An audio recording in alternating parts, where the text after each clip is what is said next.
How's it going? And welcome back to the couch. And today we thought we'd be having a bit of a... We thought we'd talk about the essentials and non-essential essentials that we like to... essentials, yeah. Yeah, the creature comforts that we take on our motorcycling tours and trips that we go on. All right, go on then. Yeah, so shall we do... First of all, I'd like to say, put a shout out to Babysheep. Yay, we had a viewer! Yay, Babysheep! Babysheep! You, some reason, watched this whole thing. You fucking legend. Babysheep made it to the end of our last video and even wrote in a couple of suggestions. Yeah. Big claps for Babysheep. We missed you, buddy. Yeah, so this is our first viewer's letter that we've had. So let's have a read of this. Or viewer's email, but I printed it out because I wanted it to look old school.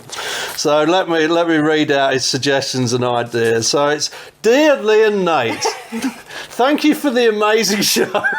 It is amazing. Please make these for the rest of forever. No problem, Oh, buddy. good, yeah, top job. Happy to oblige. He didn't say any of this. I'm sure he didn't. We're like, you losers. Yes. What the hell have you gotten up to? Bored much? Please just stop. Stop. And there we go. Thank you, baby. Thanks, Babysheep.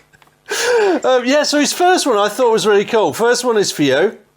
Right. And he said, how about, you were asking what to put patches on. Right. And you said, does anybody else put patches on stuff that isn't a cut-off or a jacket? Yeah. And he said, why not put them on a blanket that you take with you? That's something we could talk about on our list here. Is it? Because yeah, I've got blanket actually on there. Do you? I don't know if you do. I don't. Yeah. I don't have a blanket. Maybe I could do the blanket. But I like that for idea you. because the whole patches thing, like we were talking about last week, doesn't necessarily have to be something that comes with me. It could be something that I have in my home and enjoy. So I kind of like that idea that would be like... Yeah, because you have a thing for hanging blankets and coverings and things on the wall as decoration. Yeah, and I would love to look at that. Yeah. It would bring me a lot of joy to have that in my space. We actually have a couple of... Behind the camera where you can't see it, Lee has an old piece of a blanket that was made in a traditional way in America, framed and put on the wall. And you have a couple of those. You know, that's really awesome. For any of my antique shoppers out there. there. Yeah, Google crazy quilt and you'll see what that is. So that was the first one. The next one was interesting and will probably send you into rage mode. Is that he bought a Triumph jacket. Oh, right. And it's a men's Triumph jacket, obviously, and it's lovely and warm down to -14. Oh, God. Lee was having to have that custom liner made because the ladies' one was such shit. I bet it was. I bet it is. Yeah. And that's why I mean that Triumph jacket, leather, spot on. I believe that once you were warm, it would hold it in because it's not totally piston and nothing. No. See, that's misogyny right there. Don't get me on my fucking patriarchy high horse. We'll be here all day. Hulk out, go on. Start throwing things. Bought a men's jacket. I need to just give it up. Christ's sake. And yeah, and the last point that he made, which I thought, this is something I've not even heard of. You were talking about waterproof treatments for leather. Yeah. And they say, I believe this is aimed at leather. I wrote this out from the emails that he sent, but I'm sure he said that it was aimed at leather. Mink oil. Yeah, I have heard of mink oil. You've heard of mink oil? I've never heard used of it. I've heard of mink oil, I think, in a tack shop sense with horse bridles and saddles and stuff like that. But I thought, and I'm obviously wrong, that mink oil was more of a... aesthetic enhancer. Oh, so it looks nice. So it looks really nice. Gives you that luxurious sheen. That sheeny, shiny. But we should totally, because I have never even researched it. I've kind of had that assumption and then not done my due diligence there. So maybe that's something we should look into. That's really cool. Mink oil and a thing called a wax rub. A wax rub. That makes sense because the dubbin that we use... That's the thing with dubbing. That I swear in the 15 years I've been doing this, that dubbing has gotten runnier. Yeah. Yeah, we use some really old school. It's not fancy. It's shitty. It's not marketed as leather. It's not marketed as anything. The dubbin that I've found that works the best is tack shop dubbin. Yeah, it is. Yeah. It's like cowboy dubbing, and it's really solid. And a lot of the time, I either have to hold the little tin in my hand or even use a hairdryer Really? to kind of soften it a little bit before I can. It comes in like a little tin before I can scoop it out. Yeah. If it was just sitting on the shelf in this room, you'd have a hard, like, you'd have to, like, digs out. Really? Whereas we tried some of the, like, cherry dubbing that was like cherry blossom, the stuff in the little round tins of shoe polish that you get here. I think it's made for shoes, isn't it? Yeah, it is. And it's super smooth and really lovely, running now. but it dissolves relatively quickly. That reminds me, you've just reminded me of something that I didn't mention last time, was something that I used to do to my leather jacket, was get the thick dubbing, rub it on, and you can see it's all sitting on the surface, and then I'd get my hairdryer. I still do that. Right, and go over it quite closely, or you can use a heat gun if you're really cautious. Yeah, really careful. Really super careful. And go over it, and you can watch it sort of melt and be absorbed into the leather. And then keep layering it on, and I think that penetrates it in and it stays in better. Yeah, and it gets it out of that wax state, which is probably similar to what Baby Sheep's talking about. I can imagine if it was almost like a bar of soap that you could rub it on, as opposed to me doing all this faff with trying to get it out of the tub that it comes in. I wonder how easy it is to get a wax rub into the joints, into the seams, where it's like a deep seam. If we're heat treating anyway, which is what I always do, it's going in. It'll go in. Yeah. Cool. And he finished off by saying, "Please pass this on to Lee if you're too useless to get it together." Did he really say that? Yeah. Oh, he knows you so well. Yeah, everybody just bypasses me. I'm the monkey, not the organ grinder in this situation. Mostly because I'll do something. It might actually happen. I'll get around to it in 11 years. Yeah. But you'll crack on. It's lovely. Wonderful being that person in this relationship. So, our top 10 essentials. Essentials. Should we do one each and go through them? What do you reckon? Should we do it like that? Sure. Mine are in no particular order. Are yours in no particular order? No, well, they're shit. No, Okay. I just scribbled some bullshit out. So the number one... Hope for the best. Did you even put any thought into your list? I can't even read 3 of these. Right, perfect. Oh, fuck they are. Sounds about right. Can you tell who does the double checking when we load up our bikes before we leave the house? What's Berber whips? Fuck that. My number one essential is a tire puncture repair kit. Oh, fuck, that's my number one essential. we just did the same 10. We know what we carry. The tire puncture repair kit is so essential, as is for us running tubeless tires.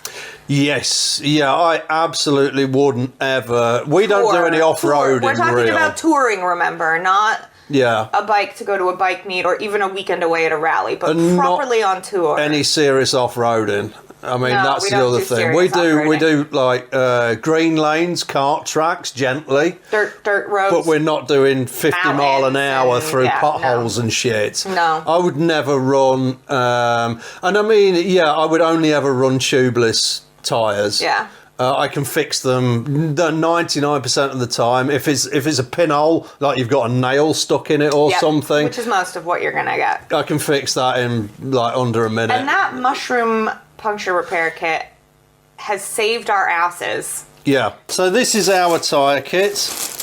In a really nice bag. Yeah, in a really nice. This has been with us a while, so it's in the old Ziploc bag. So that's it there. Try to get it so it doesn't shine too much for you. So it's the pocket tyre plugger, the stop and go tubeless tyre repair kit. So we use that. I also always carry that needs to go with a pump. You need a hand pump with that. And I also always carry a tyre of Instant Bodge. Which maybe can of Instant Bodge. Yeah, can of Instant Bodge, and I just shove that, depending on the type of repair it is, and also depending how shitty and old the tyre is. And you've used this on tyres that you couldn't find leaks in, or that the seals were leaking. Oh yeah, that is where I tend to use it more.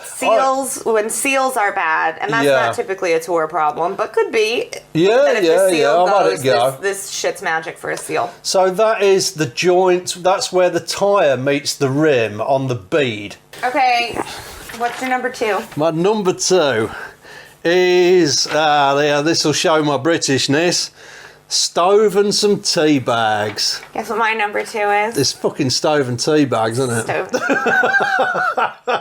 Yeah, so this is our recently retired but fabulous stove. In a glitter case, because Yeah. glitter makes everything better.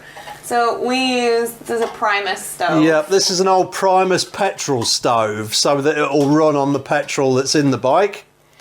I don't get really sooty taking this out for you guys, but hopefully I can give you a little bit of a show. You got it? Yeah, There it there is. we go. Yeah, this was around for forever. And this is basically a bomb. Yeah. This is a bomb that it lives in its little cave here. This is 1,000,000 years old. This is legitimately ancient. And this was on tour with me for years and years. And I have my own as well, so we have found them. You can buy them. Yep, you can get these on eBay. It's a Primus, I forget the number of it. They all have a number. I think it's a Primus 71. It's on the side of the petrol reservoir. I don't know if you can read it with all the dirt and shite that's on there. No. No. Anyway, yeah. Sooty. Every time you touch it, you'll get covered in soot. Yep. But it's charming. We've recently changed to a gas one where you just put the canisters in. I was driving along the road. Yep, kettle, old school kettle. This hangs on the bike. Yep, that just dangles off the back. The luggage clips, that means you can clip it anywhere on the bike and it will just hang there all day long, bouncing around to its heart's content. Same with my cup. Yep, mug. So put a zip tie around the handle and then put the clip through it so it hangs nicely when it's on the bike. And again, that's just, mine's clipped on the front of the fairing. Yours just hangs off a pannier or somewhere, I think. And this is such a familiar sound to me. Totally. That's like a tour noise. Oh, that is stopping for a brew somewhere. Lovely, that noise. That's such a tour noise. Yeah, that. Oh, that's good. And the little... Oh. We haven't been on tour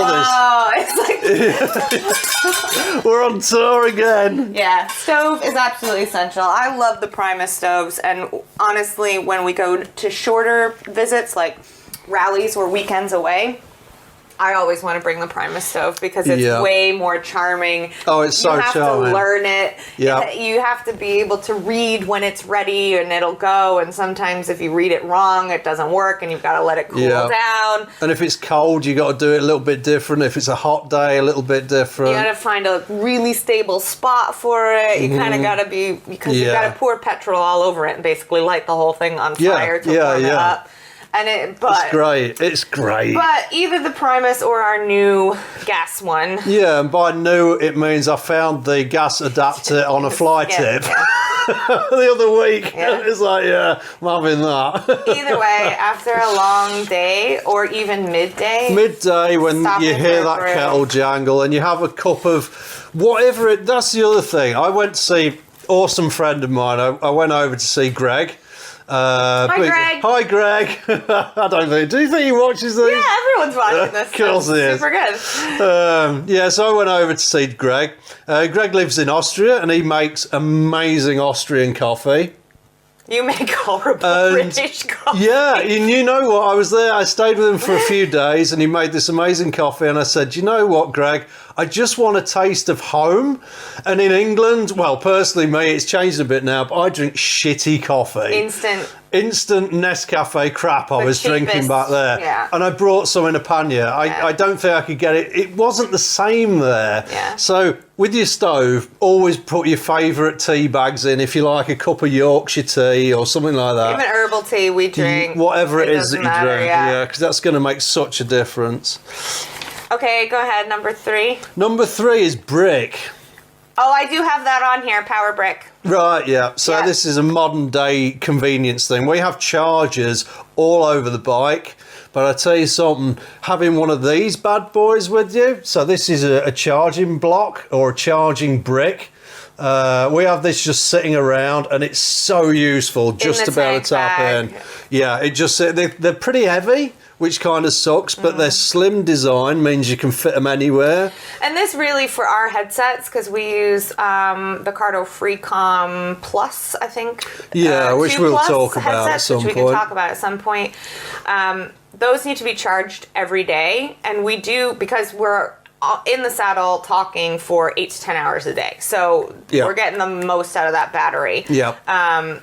And doing it with the bricks, there's sometimes, even if we're on a pit stop and we're going to be riding to our final destination, and I really want to make sure there's a charge on those, especially if we've been talking a lot during the day. Yep. I can put the 2 helmets, one on each of my rear view mirrors, Yeah. and just use my brick that's in my tank bag and plug them both in, not even having to take them off the helmets, Yeah. and you're good to go. Yeah. And then if this itself gets low, that's easy to really charge on the bike through during the day, you just battery leave on the it and bike. forget Just about leave it. and forget about it. Yeah, I mean, it kind of sounds counterintuitive if you've got USB charging points and things on the bike.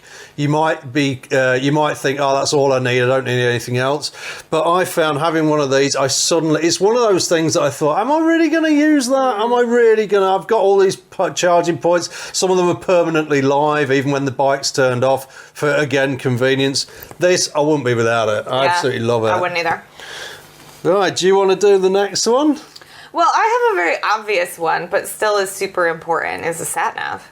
Oh yes, yeah, sat nav, yeah. Sat nav, and not just a sat nav, but a sat nav with a winding roads feature. Yeah, this is super important. We could do a whole show just about Could do this a whole show one all fucking app. about sat navs. For our style of riding, we can find one app only that's worked for us. There are a couple of other paid apps, and you can't try out the feature. What was that one that we got recommended? Yeah, a friend of ours recommended Kalimoto. Probably a great app, but the features that we want to use for our style of riding, there's a paywall, and you can't even try them. You can't try them out. And I think Kalimoto is more for good, like, pre-planned routes. Like, if you know you're going from here to here, you can pre-plan that route really well. Yeah, but when real we're on detailed. tour, we change. Like, a lot of the time, we will stop and every 4 or 5 hours watch the radar and go in the other direction The weather where the radar. rain isn't. So even though we have a general idea, we're going to Germany, we're going to Spain. Yeah. Literally the way that we get there is every day Different. Yeah. And with TomTom Go, you can just put a pin in a place. Yeah. You know, we've looked at the weather radar. It looks like 30 miles south. It's not raining. Let's go there. Pick a random point. Don't know if it's a street or a lake or anything. And then say, okay, get us there using the windingest route. Yeah. And the algorithm will just make that happen. And most of the time it'll nail it, and other times I have to nudge it a bit this way and that way. 85% of the time it's pretty good. Yeah, although I will say that they've just redone the app on Android, and I couldn't use it at all. It was totally unusable. The display, but I think they might fix that. I'm hoping they'll fix it. But years the ago, iPhone one's before still we alright. found this, we used to sit there with a map and fucking try hate to maps. look at the map, and I don't care what the road is. I want to just see what the road does. Yeah, is it twisty, bendy, straight? What's going on? And then you're locked in. And then you're locked into that route. If it's raining, if it's not, whatever. And then you hit a bastard roadworks or something, you got to dick around. I started pre-sat-nav. So I started when sat-navs were still expensive, and I was using a map. And I remember it as being absolute shit, and I would never go back to using a map as long as I live. I will take a shitty sat-nav over a map any day of the week. Yeah. It was miserable using maps for all of those years, and I just, for 20 different reasons I won't go into right now, but there's no way. Sat-nav all day long, and we have a sat-nav on both of our phones, and we have a phone that is a sat-nav that lives on the bike. Yeah. A cheap broken mobile phone that the GPS still worked on, that we don't have to worry about, cost 15 quid. Installed the app, threw it on the bike. That's it. Better than any sat-nav you'll ever get. 100%. Okay, next. Next one is kind of a boring one. It's baby wipes. Okay. I didn't have them. I don't have that under essential. I would say that's essential. Because you smell like shit. Yeah, I fucking stink. They will fix that. They sure help. Yeah, exactly. There's a reason why all the army guys want you to post some baby wipes out. They're just indispensable. Yeah, and I actually prefer not baby wipes. Right. Because now baby wipes used to be the only wipe. Yeah, I'm probably out wipe. of date with this, to be honest. But you can get like, they're just called like cleansing wipes, fragrance-free cleansing wipes. Yeah, and they've got less residue. So a real baby wipe kind of usually has, because it's for a baby, it has some like aloe in it or some kind of like moisturizer in it. Yeah. Which can leave a residue, especially if you're using it for things like helmet, visor. Oh yeah, that's no good. They're no good on visors. So I think the cleansing wipes that you can get now, like Simple, make a really good one. Even Boots brand and stuff like that for people in the UK. Oh CVS God, it's or whatever. so nice. I mean, I travelled for years as a road tramp. I was 100% road tramp. We'd go on a 3-week trip with no change of clothes. That's how bad we were. And by the end of the trip, we could clear out a supermarket, just the three of us walking in. Now. We stank that bad. Cheeky. It's not far off. I'm perfection in hygiene these days. Whatever. But yeah, baby wipes, well, they're just great To for me, so many baby things. wipes made my personal creature comforts list because I'm much more afraid of my bike crashing and burning and blowing up than I am. I feel like I could get through a tour without them, whereas like I couldn't get through a tour without a puncture kit. Like that's a ticket home. Yeah. So baby wipes did make my list, but it made my creature comforts top 10. So what's your next one then? So my next one is kind of makes sense and it sounds really intuitive, but we had a problem with this several times, is a functioning debit card.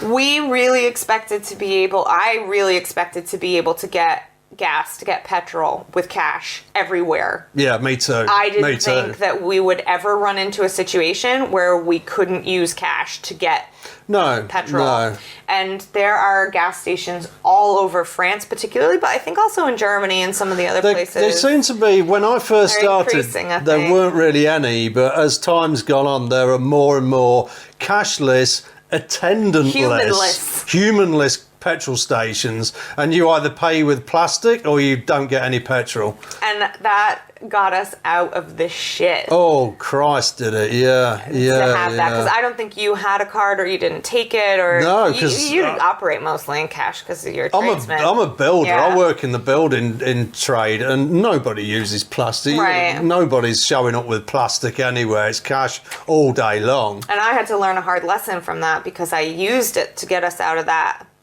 time. Yeah. And then when we got back to the tent or whatever that night, I had 16 fraud alerts, had to call my bank from you were on the France. phone for ages. On the phone for ages because I didn't tell them that I was traveling because I just didn't think I had like $3,000 in cash on me or something like that. It wasn't going to happen. No. So definitely one of my essentials is a debit card with a low foreign interest rate and a bank that has been notified of your travel. Yeah. So my next one would be a high-vis vest that isn't high-vis. So oh my gosh, this is like tour nostalgia.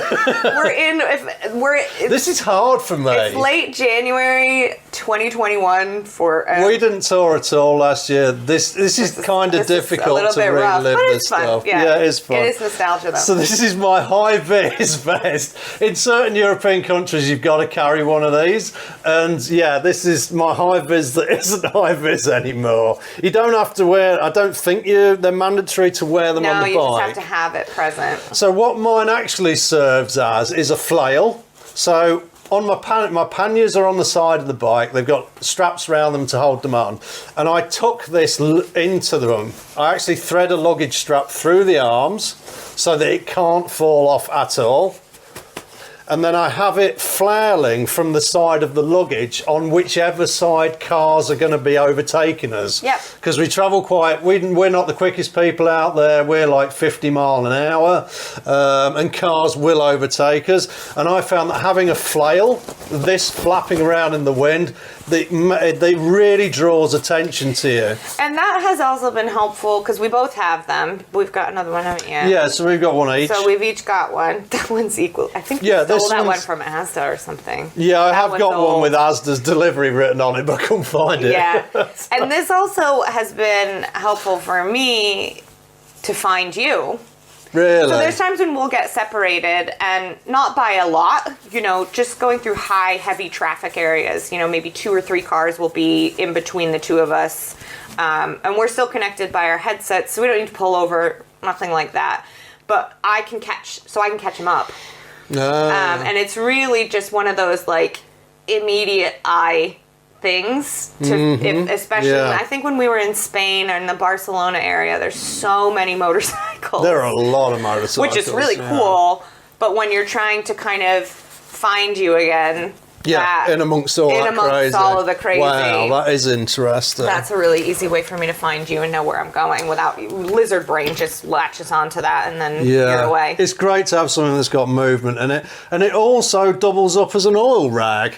An everything rag. Wiped apples on those things. You're like, oh, this apple from the grocery store is filthy. Let me clean it. on the filthy ass rag. Now it's just like engine oil. That's much better. The dishes, just whatever.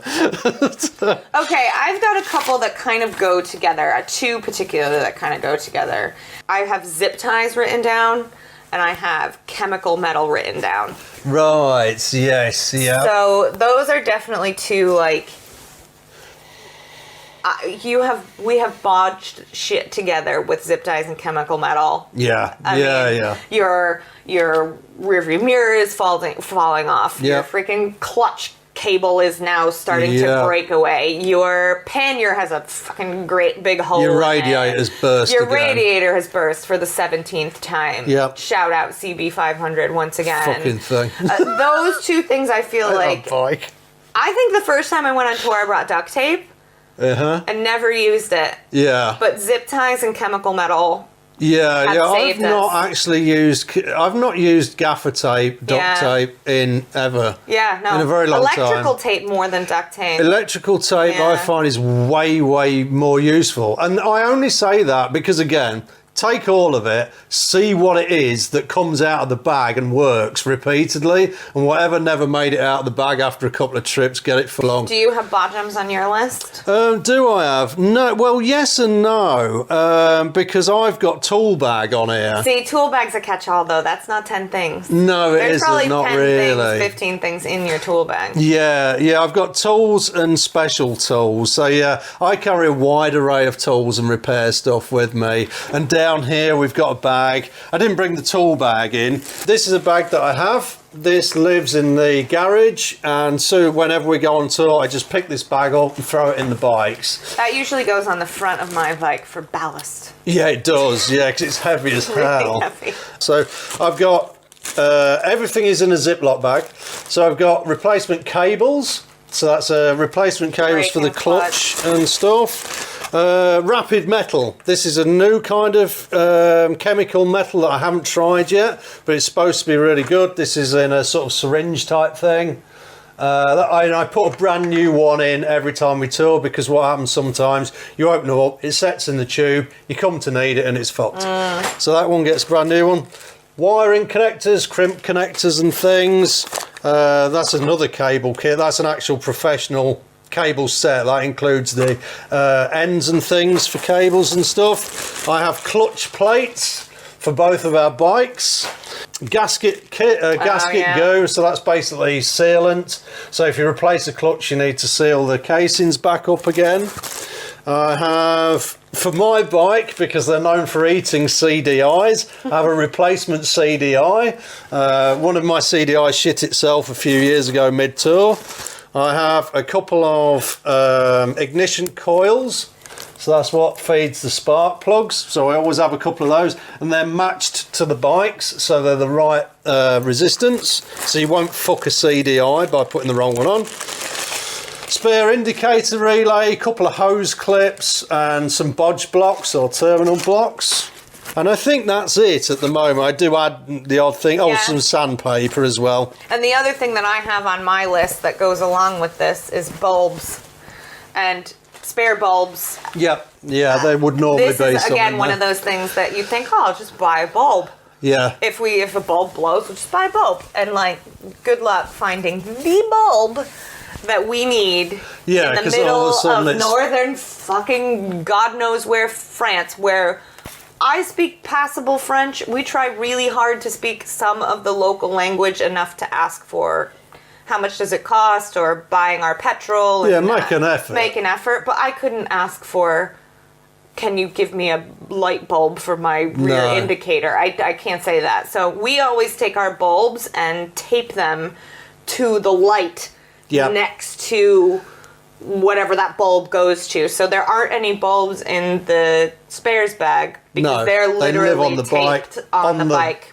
permanently. Yeah, on the light that they're going to go onto. Yeah. That's actually a really good point, that we have the spares bag here with a load of random stuff in, but where possible, the bikes have the spare part fastened to the working part in situ. So the regulator rectifier, that has a spare one on my bike that's fastened right to it that I know works. Clutch cable, get your spare one, and I just tape it down the side of the existing clutch cable ready to go. Yeah. Anything that can go where it's going to go, it's right there when you need it, and you can just forget about it. Leave it on the bike. We have a spare lever. Yeah. Zip tied to the side of a bike. Yeah. Just lives there. Yeah. There's a bunch of stuff that just, if you can fasten it onto the bike and leave it. Way better. Then you haven't got to fill your luggage up with shit. Right, where did we get up to? Yeah, so I did an exhaust of appropriate loudness. Is the MT considered appropriate loudness? Only when you're behind me. Oh, right. Yes, that is lovely and quiet all the way up there, isn't it? It is, yeah. Away from that loud-ass pipe. Yeah. So I've ridden with every variation of loud-ass exhaust over the years, right down just fucking headers and shit. And I soon realised that... Have you ridden really quiet bikes? Yeah, I took a really quiet, I think it was an old GS500 or something I rode that was quiet. But my opinion, and we can talk about this in another show, is that loud pipes raise awareness of people. You're not going to use the catchphrase? No, I'm fucking not. Loud pipes save lives. Oh, fuck off. That's stupid. What is it with bikers and these stupid bloody catchphrases? We need stickers. Yeah. Yeah, you can't say loud pipes raise the awareness of others and therefore you're less likely to get into an accident. Yeah, with a other road user or potential pedestrian and or animal. Pedestrians for sure. That makes for a big ass sticker. That's a big sticker. But yeah, I find that I want my bike to be represented visually, and by noise as well. Yeah. I also don't want to be deafened all fucking day by a loud, stupid exhaust. I've ridden way back in the day, I've rode with no exhaust and no earplugs, and my head was minging at the end of the day. Yeah. My hearing's wrecked, and that was dreadful. When you suddenly realise, if you're used to doing day trips with your loud exhaust, it's probably pretty great. I love the sound of my engine. I don't like stupid loud, just as a preference. Some people like to have their bike screaming. I'm not really into that. But even so, I ended up toning mine down to a level that I feel does help raise awareness. But also, you listen to that fucking thing 8 hours a day for a month, it's getting old. I find that if you can have a bike that's at a decibel level that when you're cruising, it's not retardedly loud. Yeah. But if you really sit there and give it some beans and rev the engine, that you can get the bike to make some noise. Yeah, that's very true, yeah. And that's, I think, how both of us kind of have our exhaust. Mine's a bit louder. Yeah. Because my bike also has just this fantastic backfire, and I just love it and just want to celebrate it in all its glory. Every backfires like a chance. It bastard. backfires so wonderfully, and I've learned how to make it backfire. It's the best thing ever. But honestly, cruising, my bike's not that loud. No, it isn't. It's not no, like, it's really not. you know, no. like it's screaming down the road. And it is a thumper as well. It's a single cylinder. It's a big bore single cylinder. It's 660 cc. And I think that is a much less abrasive sound to me personally. But if we're in traffic or we're in a city center environment Yeah. or somewhere where there's a lot of comings and goings and you sitting there in neutral kind of giving it a bit of a moment, people will look around. That's what you want. Yeah, it's not yeah. an attention Yeah, yeah. thing, but I want the attention because I want people to know where I am. Yeah, the amount of people that don't, when you're going through, we ride around the Peak District a lot. I think we might have mentioned this, or we'll definitely mention it again. But you ride through a tourist area in the Peak District, like Buxton or something. Everyone's in holiday la la land, and to them a road is just a place to wander out and meander all over because they're on holiday with a dog and the kids and stuff. And you can absolutely, we'll have to do it with the GoPro one day where we ride through quietly and watch them all step out in front of you, and then ride through in second with a loud exhaust, loud, and watch them watch them look around and go, whoa. And step right back on the pavement. Yeah, Works the same like a thing fucking goes charm. for car users in traffic when they can't. Yep. They can't see you, especially when you're blocked kind of between two cars, or if you're trying to filter. Yeah. And it doesn't not necessarily mean that that's a bad driver. It just is that there's other things going on. They're not used to a motorcycle there, and a little bit of noise gets their attention and helps you solve your problem. They've probably driven that road 200 times, never seen a damn bike down it. Right. So you've got to help them out a bit. Right. And I think that brings us on to earplugs quite nicely. Earplugs. Do you want to do those? See, this is why I couldn't do this in 10 on essentials. No. Earplugs made it onto my personal list, but earplugs are super, super, super important. And we've tried out a couple of different types of earplugs. These are the ones that I use. And they're kind of like a really comfy, soft silicone insert, but they have these little, this is the important bit here. It's this little like plastic, almost looks like a hockey puck that goes into the ends there. They're made for, I think they're mostly made for going to concerts. So you can still hear everything clearly because we have an intercom that's going and Lee listens to music as well, so if you put the foamy ones in, like everyone's got a set of them orange foam things. They're great. Well, they're great. Fucking terrible. They're great. They're terrible. They're great. They're awful. I don't even have a pair of them to sleep in. They're so bad. They really piss you off that badly. They go so hard. And honestly, like, I don't know if I'm just super dainty or whatever. They are massive in my ears. Like these also come with two sizes. This is the other reason I really like this particular brand, this Max brand. They come with a large and they come with a small size. And you don't really think about your ear holes being all that different, but when you're talking about wearing these for 8 to 10 hours a day, having the right size makes a really big difference. And I do find that if you use the cheap shitty ones, the orange things or the foam things, I get on great with them. I have no real problem with those. They make it sounds a bit muffly. But the other thing I notice is when we're on tour, my ears start getting really irritated after about a week because I don't think they're really not breathable. Yeah, it's wet. And you're supposed to have airflow in and around your ears. They're meant to work like that. And I swear I don't get that issue with these nearly as badly. Not nearly as badly. It will kick in after a bit. Yeah. But I mean, we take them out at every opportunity to try and let our ears breathe. But these don't irritate me nearly as badly. This is how I carry my earplugs. Yep. Yeah, we have a tin each. Okay, so next I had. Yours are more fun than mine. Sorry, I'm being practical. I tried to make it like I admitted some shit that was like whatever. I think an essential is a non-blackout tent. Yeah, this is real interesting because a lot of tents are lined with blackout cloth now. I'm sorry, let me specify. A pop-up non-blackout tent. Yeah. We have tried every single variation of fucking tent. Every one you can think of. 4-man, we have 2-man, 1-man, slug pole tent, tents, slug tents, hammocks, fucking hate all of everything. them. This is going to kick people off because everyone's got a different opinion on tents. Totally. If I'm doing 8 hours, I'm fucking not putting up a tent. What I will say pole tents have going for them is that they're just so much better to pack. Because they're in a nice square thing and they it just pack goes up real and it's small. great. So we use the pop-up tents that are big fucking awkward circles. And we have my bike and my rack and pannier situation in the back is basically set up 100% so that tent will go on there. Yeah. Goes on the back flat and then we can pile some other stuff on it. Kind of becomes like a little platform.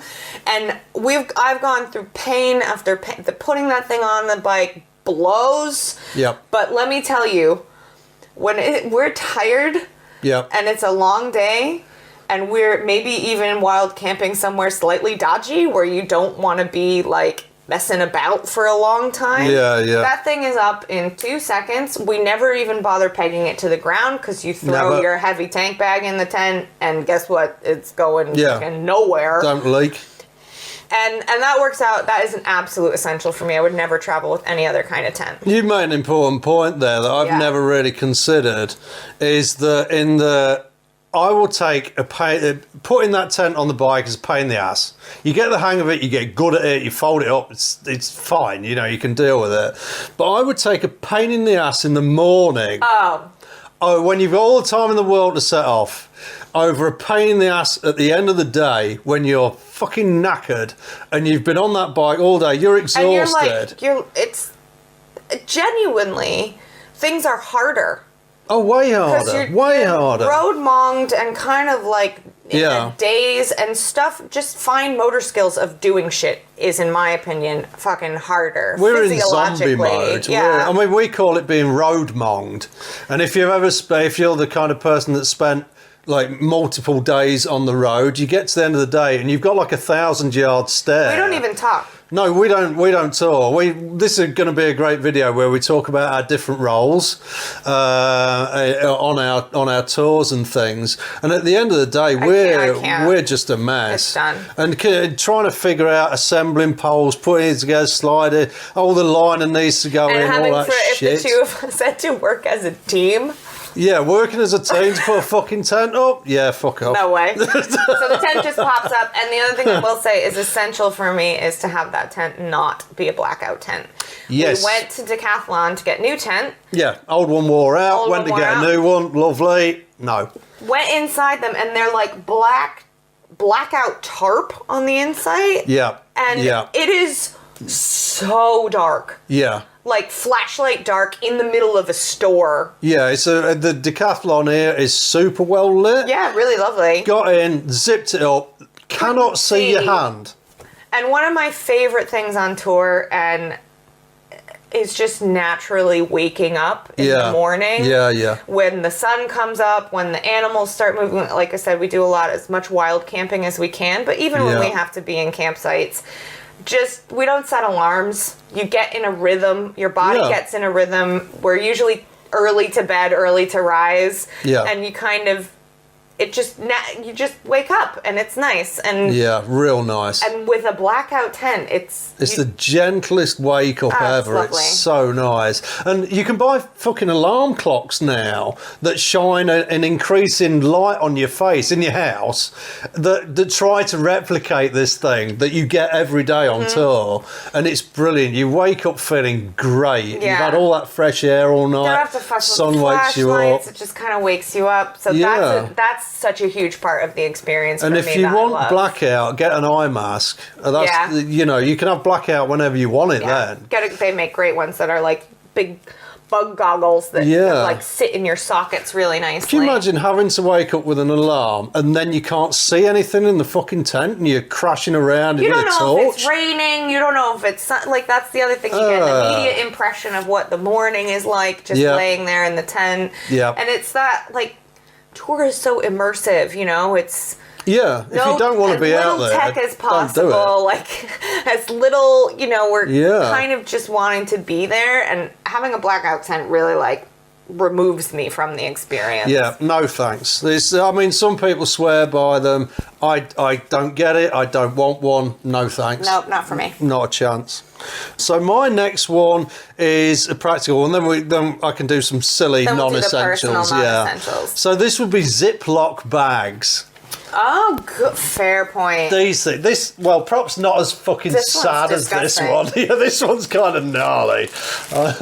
But properly zippable. Yeah, so you can put a mobile phone in one of these and go zip it up and go swimming. We always and it'll carry be loads fine. of extras, don't we? Like 10 Yeah. big ones and 10 little ones at least. We have a roll of these each, Yeah. and as you've seen me go through my spare stuff, everything is grouped in them and everything is waterproof when they're in them. Yeah. And you can just forget about it. You can have shitty, leaky luggage, and as long as your shit is in these and you're not being a Really prick, good for food too. Yeah, Like if you great for open a food. bag of food and don't eat all of it, Yeah, in the Ziploc in a bag with Ziploc it. bag, because that'll just get everywhere. Yeah. One last one from you, and then we'll get on to One the last one for non-essentials. me, Yeah. especially for all of the ladies out there. Good old TP. Toilet paper is an absolute essential on tour because we don't stop at rest stops. Yeah. And I have to say, toilet paper we use for a lot of other stuff. Yeah, Cleaning yeah, visors, wiping things down. Sometimes we'll have a leak somewhere. I remember one of the uses for it. We were riding home 2 up on old chopper that I used to have, and it fogged up. We rode into fog, so the roads were thick with fog. And so what do? You lift your visor up because your visor will fog up, and that's an end to it, and you can't stay on top It was of like that getting off. fine mist rain almost. It Yeah. was really like pea soup fog. It wasn't just fog over there. We were wet with it. Thick. It was you thick. could barely see. Yeah.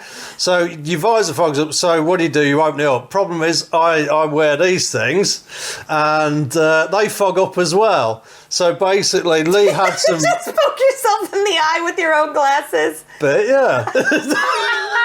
You weren't going to notice that. Why are you staring at me?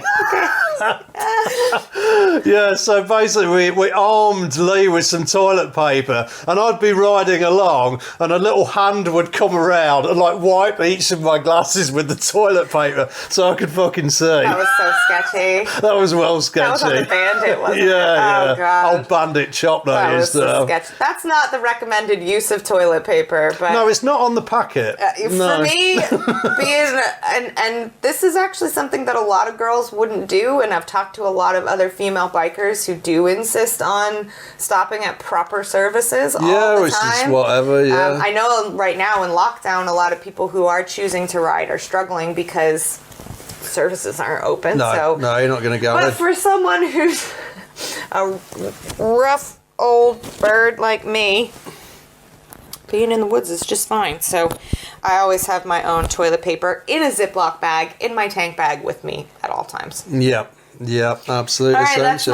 that's the end of my essentials list. Right, so yeah, this is the silly list of This is like the things you need to just feel a bit better. the things that make all the The difference things to that you. are like creature comforts, make you feel like you're not a disgusting human being when you're on tour. Yep, these are the ones. Go on then. Do you want me to go first? Yeah, you Do you do have it. any guess what one of mine might be? It's a standard presence on tour always. A sleeping hat. My sleeping hats. Sleeping is hat. 100% on my list.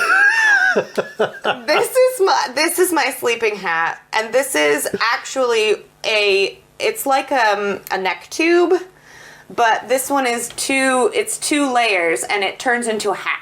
So you don't have to tie a knot in it or anything. It just turns into a hat. Yep. And so I'm gonna my hair's gonna be crazy under here. Is That's nice? pretty crazy. That's good. So How do you wear your sleep? I get chilly on my head when we are camping in cold places. So I often wear a hat to bed, which I really, really like, on my ears for sure. Yeah. But also, typically, you wake up to this. And then the sleeping bag is like up You're here. just a nose. So I'm usually just a nose. So So what's really nice about why I've chosen this particular hat as my sleeping hat is You look like such a dick. I love it. I think I missed my sleeping hat on like the last rally we went to or something, and I was really, really upset about it. This is pretty see-through. Right. It's a little bit of... So that's not a blackout thing? It's not blackout. Like, I can still see the camera. I can still see you. Oh, I can right. Still see, it's just like... It's like having, you know, like a light curtain or something. Yeah, just gently. So it turns does... it down. block out a little bit of light because I'm really sensitive with light when I sleep. So if we're going to bed, especially if we're touring at the height of summer when it doesn't get dark, like it just doesn't get completely dark. This gives me a little bit more where I can still see sunlight in the morning, but more than that, I have a nice warm head and face, and it makes a huge difference to the warmth of the rest of my body. Yeah. So my feet and my hands are warmer when I'm sleeping with a hat on. And it's just my weirdo personality, but my sleeping hat is essential. Essential for my tour survival. So mine's a completely stupid one, and this is one of those stupid things that saved my ass once. Oh, and then you have it for forever. 15 years ago, that. on my first trip, and I won't leave home without it ever again. It's stupid. I've never used it since. What? It is a Game Boy Advance. It is a little blue, the old flip for clamshell Game Boy. Yep, for entertaining myself. Right. My first ever bike trip that I ever went on was Scotland. Oh yeah, and I had a pretty shitty time. Yes, and the weather was absolutely shit. I simultaneously had the worst time ever, and it's why I wanted to bike for the rest of forever, which we'll talk about another time. But on that day, we'd had like a week of solid, freezing, awful rain. And there was a day where all 3 or 4 of us, however many was there, we said, we're just not going to get up. So we basically sat in all of our tents. We couldn't even open the door because it was lashing, and our tents were old pieces of shit. And I sat in there eating Jaffa cakes, drinking beer, and playing a Game Boy Advance. And I played like 10 different games on it. And I played the whole of Metroid, which takes forever, and Final Fight and some other ones. And I won't leave it at home anymore. Always got to go. I've had an interesting experience because one of the things that I took on tour in my early baby tour days, before I knew what I was doing, was entertainment. So I took a book. Yep. And I made sure my phone had movies and stuff on it. Thinking that at the end of the day, it'll be lovely. We'll have the tent set up and I'll sit next to the tent and I'll read a little bit of my book. Yeah, and enjoy the evening. Really nice. And let me tell you what, I never bring books anymore because I am fucked at the end of the day. Yeah. And being able to register words and retain any information from a book is not happening.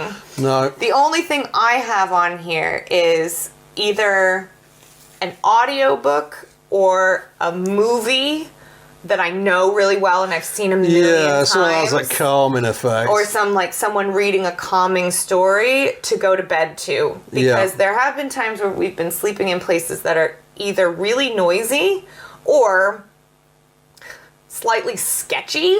Yeah. Where I've been a bit... We've slept in some shitholes. Uncomfortable. And you can hear every fucking noise and you think that everything is something bad. Yeah. And if you have something that's familiar, it's somewhat entertainment, but for me it's more I think grounds you and helps you relax. And then you sleep because sleep is essential. It is. If you don't get a good night's rest, the next day is a lot harder. And potentially you can make some bad, sketchy decisions. Yeah. You've got to get a good night's sleep and you've got to be on your game. Yeah. Especially in a foreign country. When we were in that weird fucking campsite in France, remember when we went down? Oh, under that bridge? Under that bridge. Oh, and you it was bastard.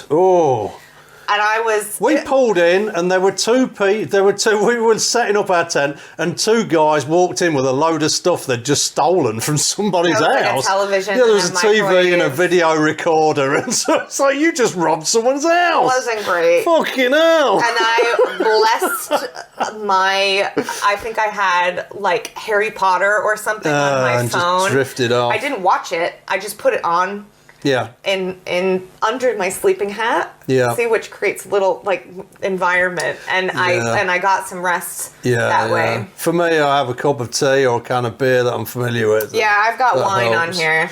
Yeah. So is it me now? Yeah, go So yeah, mine would be, well, mine's kind of attached to that because I bring a pillow speaker, which is one of the tiny little pea speakers that just slips under your head for exactly the same reason. Yeah. So I can listen to some familiar stuff and drift off. Another random one which I really like to have with me is a towel. Yeah, of all good things. shout. That's a good shout. Everyone brings clothes and shit like that, and back in Not the day, Nate. He wears one outfit for 3 weeks. old school 3 Nate. weeks. How many t-shirts? These days, Yeah. it's a t-shirt a day. No, it totally is. I call bullshit on that. You don't change your shirt every day. I do. Okay. Just when you're not looking. Fuck off. For YouTube, he does. I do now. Right. Now they're watching. Great. That's good. I'll hold you to that next tour. Yeah, but I always remember that stuff. I used to use an old t-shirt as a towel. Yeah. But then I was, a few years ago, I was going across Italy, and I had, I think, 5 days of solid rain. It was a pretty, it was properly, the streets were turning into rivers, and it was pretty mental. And my God, was it nice. There's no waterproofs in the world that are going to keep that out. It's getting in eventually.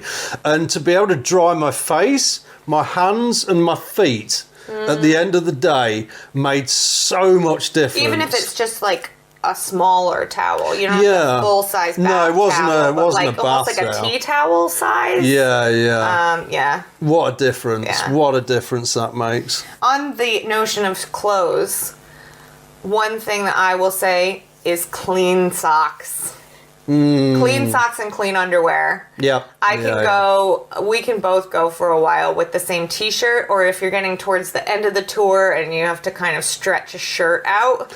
Yeah. That's one thing. We'll usually, if we can, we'll stop at a friend's house halfway through on a Do a bit of Europe tour laundry, and yeah. throw all our shit in the laundry. But socks, fresh pair of socks. I can't not. Just makes me feel so much better. Yeah, there are certain things that improve your mood no end. Totally. If you like just changing, Yeah. I've even done it, I think sometimes midday. If it's been wet, or even if it's been really fucking hot. Yeah, because we wear big sort of shin length Enduro-style boots, and boots. your feet sweat like Clean a bastard. socks are a in those. must. Couple more. What else we got? I've got another medicinal one, which is hay fever tablets. Yeah, amongst the medicine stuff, anti-allergy tablets. Even if you're not an allergy person in your own country, yeah, or even in your own neighbourhood, Yeah.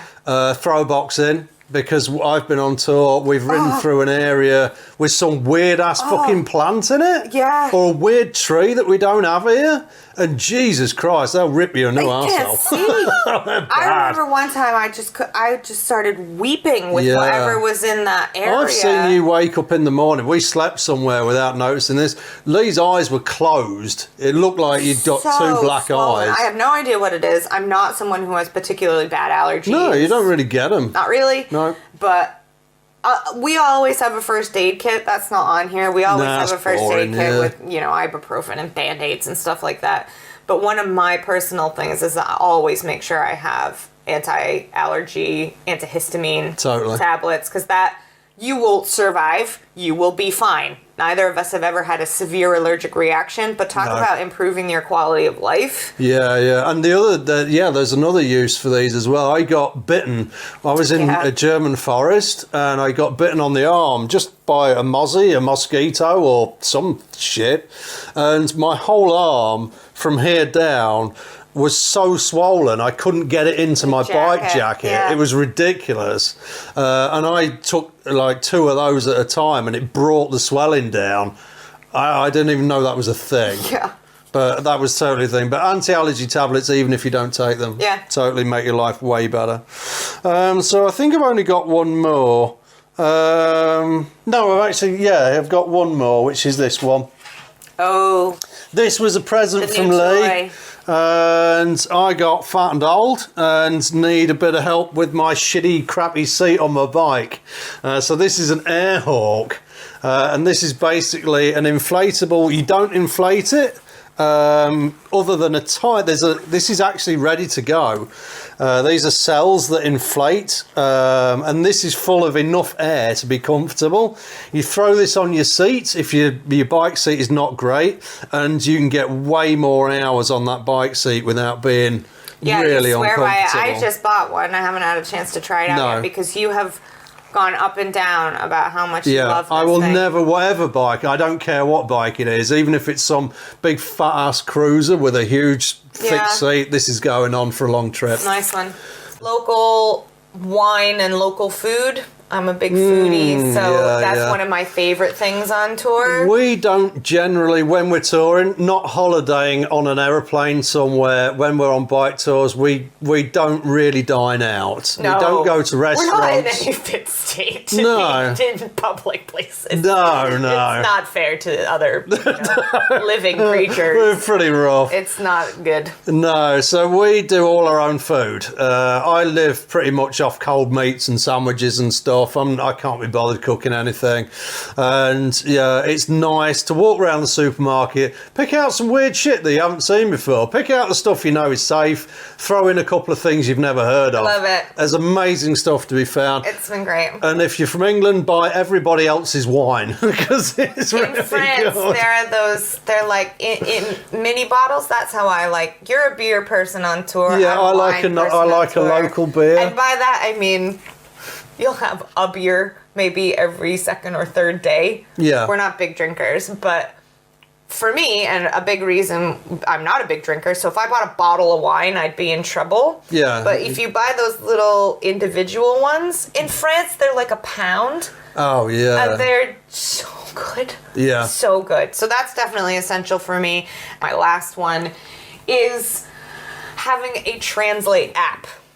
Oh yeah, this is I was too old school for this. I thought they were all still shitty, but they're not anymore. Having a translate app that can you can hold up the camera and it can translate road signs. Yeah. Super, super useful. But more than that, I think one of the best things that I've learned about myself and being on tour and being with other people is how important it is to make an effort in the local language. Even a token effort. Even a badly pronounced token effort. When we are going into a food store or a petrol station or wherever it is we're going. Yeah.